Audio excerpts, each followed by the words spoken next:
আতর যত লারা হয় তার খুশবু তত জনগণ পায়।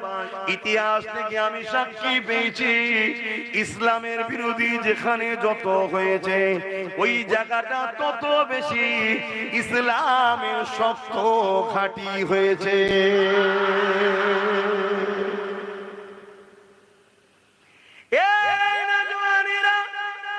আমেরিকাতে ডব্লিউ বুশ বলেছিল ইসলামকে রাখবো না, মুসলমান রাখবো না।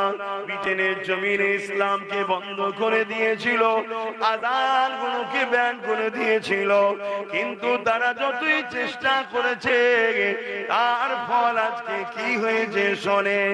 এমন করে ডব্লিউ বুশ বলেছিল ইসলামকে মিটিয়ে দেবো। আল্লাহ তারই ঘরেতে তার একটা কন্যা সন্তান ছিল, তাকে ইসলাম ধর্মের মধ্যে